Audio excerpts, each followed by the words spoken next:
Wow, good afternoon, ladies and gentlemen, and welcome. You know what? I'm going to call this our weekly wrap up. This is the biggest 1 day portfolio gain in Top Gun options history. As the market's settling into the close here, we're up nearly, $92,000. $92,000 profit today across our portfolios. So my apologies for lying earlier. We sent out an email that said, hey, we're up 50, 60 grand today. That was a lie. Well, going into the close, I mean, this one portfolio is up $30,000. The other weekly options portfolio up $25,000. And we have three other portfolios that are up all around $20,000, $30,000 each. Folks, absolute insanity, and we nailed it. Now, one of the reasons I'm giving you this video is because we are holding an emergency full throttle next week. We are going to give you 3 solid days of free live trade briefs. You're going to get actionable trades. You're going to see where I think we're going next, and it's epic. So here's what you need to do. Head to go.topgunoptions.com/FT. Do me a favor, send this out to your family or friends, man. If you're getting absolutely obliterated in this market, I feel so bad for you. There's a Wall Streetism that says nobody, rings a bell at the top of the market. I did. We did this last week, folks. Ladies and gentlemen, on January 22nd, I said, get out of all of your longs, get in cash, buy puts on the S&P 500, and get long volatility. The next day, all of this happened, folks. I predicted this and that. You know what I said?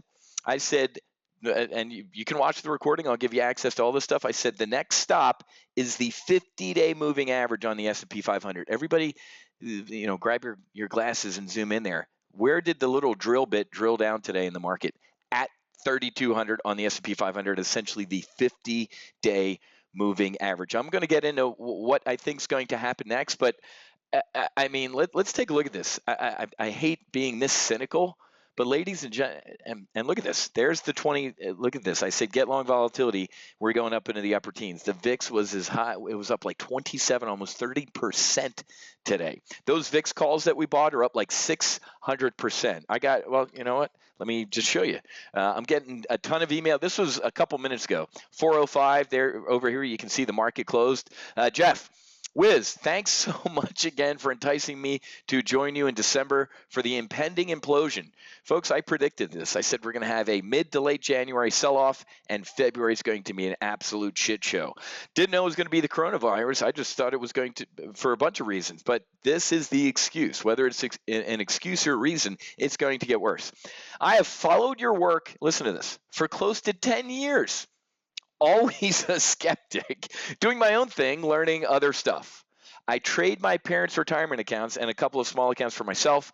My previous 1-day record was about 40 grand on Green Mountain Coffee Roaster earnings pop. Today, 131.20 with this virus scare and your heads up and on ideas of how to play it, $78,940 was today's gain.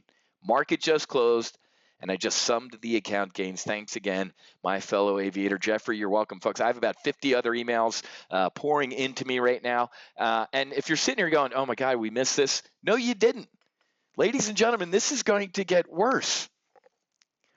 As the week went on here, we got bearish on Apple. We got bearish on Boeing. We got bearish on CSX. All of our bearish trades went through the uprights. And you know what we were bullish on this week? If you stayed in, Amazon. Did you see what Amazon did? It was up like $175 today. So closing Amazon, a synthetic long position, was absolutely insane. I've been doing this for 27 years, folks. We nailed Amazon earnings and we nailed the market imploding. Please do yourself a favor. On this page is the flight schedule of what we're doing next week. From Monday night, a welcome aboard brief, all the way till Thursday when we close the doors. Wiz, I work for a living. 85% of our members work for a living. They watch the replays. So please register for this event, even if you don't attend, because I'm going to send you the replays and the trades. Go.topgunoptions.com/FT. Folks, call me a cynic. Nice to meet you, Cynic. Donald J. Trump, the guy who tweets about the market and how great it's doing, trotted out his all is well team at 345. You think that was coincidence, ladies and gentlemen, that at 345 the White House has a press conference about how everything's just super peachy awesome? What? For the first time in 50 years, I'm going to date myself, I'm 51. I was 1 year old the last time we quarantined Americans, ladies and gentlemen. We are locking Americans up for weeks. Now, you ready for this? We're doing this for how many people? I forget how many people it was on a U.S. military base. It was a Hollywood movie earlier in the week. A CIA chartered aircraft rescuing 201 Americans from China lands at an Air Force base, and people in biohazard suits go on the airplane and spray it down. Here's what I'm getting at, folks. China needs to do this, right? How do you, first of all, there's 30 million people. Initially, it was the state of Florida, 25 million people in quarantine. Imagine trying to do that. Now it's 50. I'm going to tell you, ladies and gentlemen, and a lot of you got pulled into, let me move this over a little bit. A lot of you got pulled into a trap yesterday. We were printing money, decided to go to the gym. You know what happened? Watch the WHO, not them in concert, but the World Health Organization, their press conference. They declared a global pandemic. What did the market do when they said this?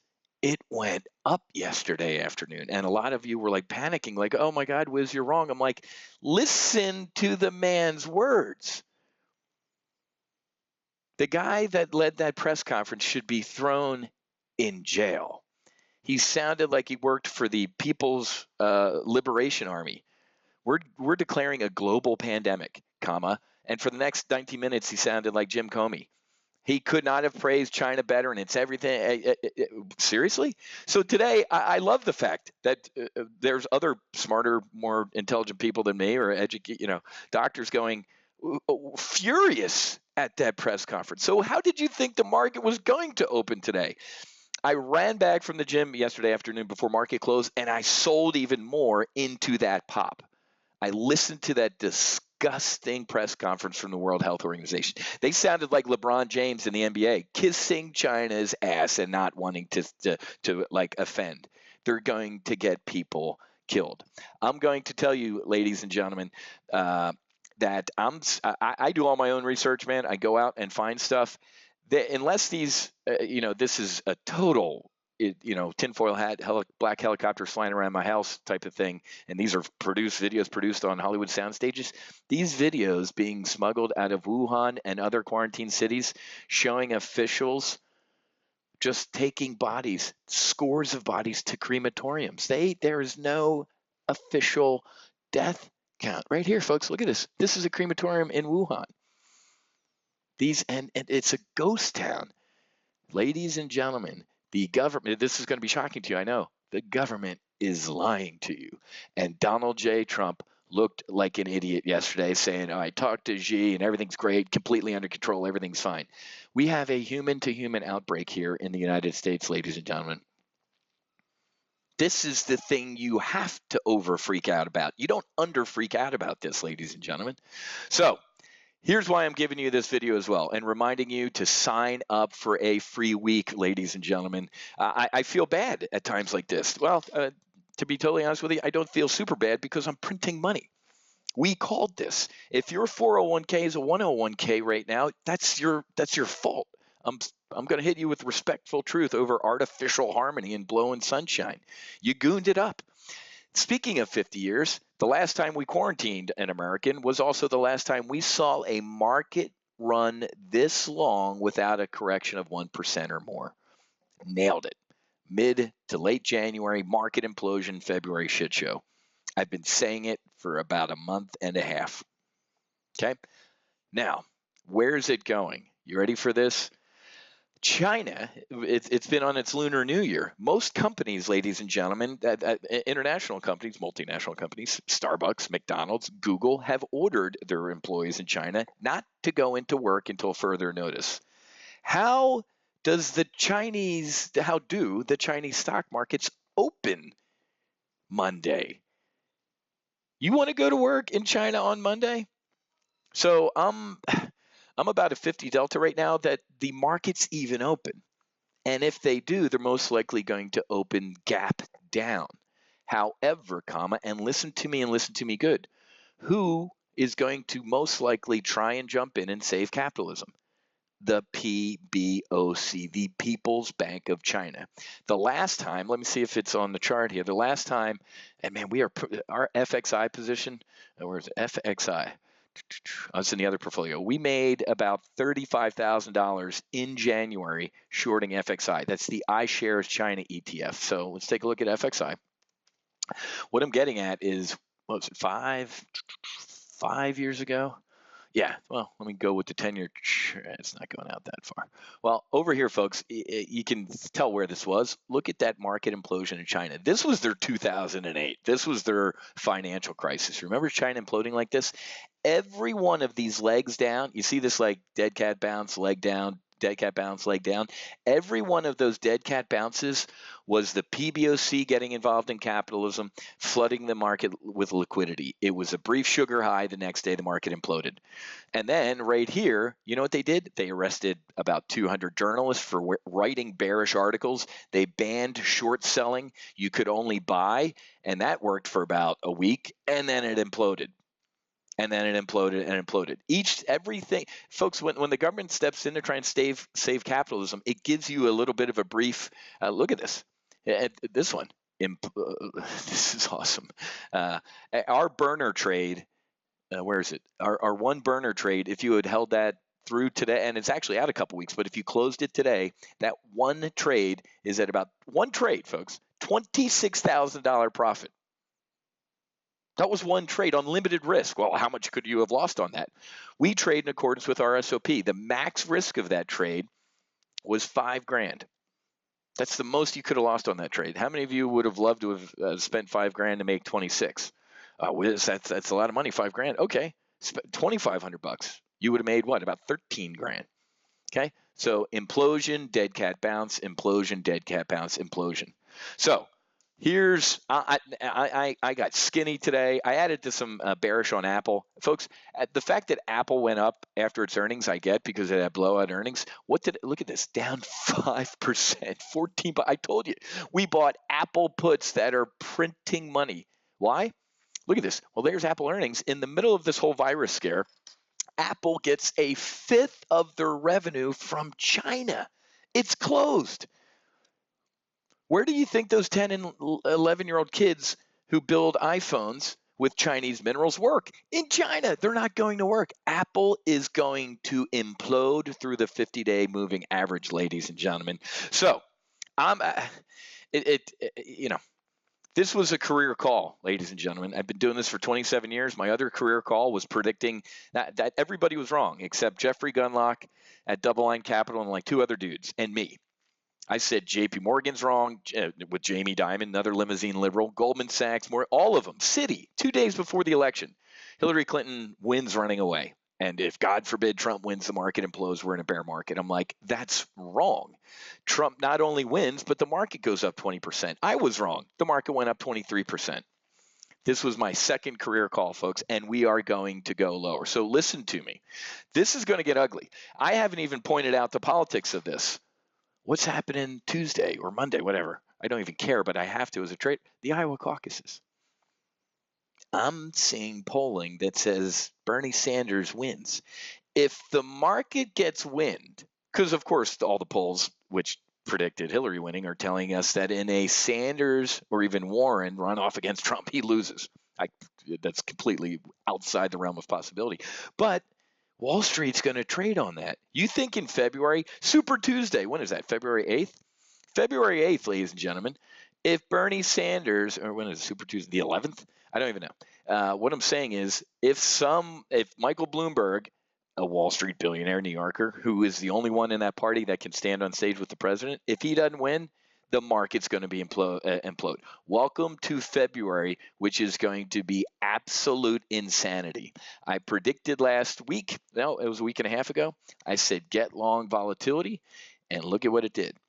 Right here, folks, I closed mine, and people are like, oh, did I miss it? I'm like, no, it's going to come back, but stay elevated. What did it do? It came back and not only stayed elevated, it popped. If you're sitting here going, man, I already missed this. No, you didn't. Look at this. Freak out level, even more freak out. Let's go out a year. Look at this, folks. The VIX, has plenty of room to run. I was in the CBOT. Look at this. Oh, man, up at 50. I was in the CBOT, ladies and gentlemen, Chicago Board of Trade. I was in both buildings during that day when the VIX hit 90. This is remember, it's not the volatility index. It's the uncertainty index. The fact that our government came out with 15 minutes to go in market trading to try and calm everybody should tell you to freak the hell out. Donald Trump looked like an idiot yesterday saying, I get that they try and have to calm people, but I don't agree with it. This is a situation where you want people to overreact instead of underreact, because then when it becomes really horrific, it's too late. Okay? So last point. I think if the PBOC is jumping into safe capitalism, what might we see? The Fed. What? And you've heard it here first, folks. I think we might get an Uncle Jerome Powell an emergency rate cut. Remember, ladies and gentlemen, Ben Bernanke, Janet Yellen, they all were financial popes who told us Catholic market folks that hell doesn't exist, that we will always be here to support you. Well, guess what? What if the PBOC on Monday injects a ton of capital and the market doesn't believe it over there? They're the ones who are seeing people being thrown into, crematoriums, folks, and not being counted as dead. I've seen these. Go do your own research. Go on The Sun. It's sad that in the United States I have to go and look at British media to actually get unfiltered stuff. There's videos of wall-to-wall people in these hospitals in Wuhan, and dudes just standing there falling and dropping dead to the floor, and they just walk up, put a blanket on them, and move on. Unless it's all fake, right, folks? Come on, man. So we might get an emergency rate cut out of the Fed. The yield curve is inverted, folks. Long story short, being inverted is great if you're an F-18 pilot. It's not if it's the yield curve. So we might get the PBOC, the ECB, our Fed jumping in to try and save capitalism. Oh, and by the way, other than that, Mrs. Lincoln, how's the play? Chicago PMI was the worst print in 4 years. Personal income dropped. I'm telling you, man, the worst is yet to come. And I'm going to help you out with it. Go.topgunoptions.com/FT. Register for your free slot, ladies and gentlemen. I'm telling you, man, please do not fly around this market solo. You're going to get shot down. The worst is not over. I'm telling you, when they trot out the all is well team with 15 minutes left in the market to try and save capitalism, it's worse. Let me summarize. 50 years ago was the last time we forced. This isn't optional, folks. When Uncle Sammy knocks on your door and says you're going to quarantine, it's at the end of a gun. You don't say, no, I'm good. There are Americans in this country being guarded and they can't leave. Did they just go from Wuhan and go straight to quarantine? They didn't. So I'm telling you, I'm not one of these folks that I contingency plan, folks. As an F-18 pilot, as an options trader, I think about the worst that can possibly happen. And when it doesn't, I'm pleasantly surprised. We predicted another career call here at Top Gun Options that this was going to happen, and it did. I didn't know it was going to be a virus that China most likely stole from Canada and tried to weaponize and use against us. We can talk about that next week. If you think the next terrorist or military action against America on a large scale is a bunch of dudes in airplanes flying into buildings, you're wrong. It's chemical and it's going to be biological. We have a lot to talk about, folks, next week. You don't want to miss it. Thank you for all the text and emails today. This is what I do. I'm very passionate about what I do, teaching you, training you how to do this on your own. I want nothing more than for you in a year, 6 months to a year from now, go, hey, man, let me put that Top Gun Options patch on my shoulder and go back to the fleet. Go out to the fleet and actually teach others, okay? All right, Monday night, 9 p.m. Eastern. Welcome aboard brief. Sunday is going to be absolute insanity. You guys are all going to be watching the Super Bowl. I could care less about the Super Bowl. Bunch of overly pretentious adults getting paid obscene amounts of money to play a game with a ball. I'm going to be sitting there watching the Asian Open Sunday night. I'll probably go Super Bowl party just because, but I'm going to be on my phone watching the Asian markets open. Don't be that dude sitting in a Super Bowl party and then coming into work hungover at noon on Monday and wondering why your 101k is now a 0k. You're in charge. You're the pilot in command of your portfolio. Take charge. Have a great rest of your weekend. Happy hunting. Make sure you hedge, and I will see you Monday for our Full Throttle. God bless.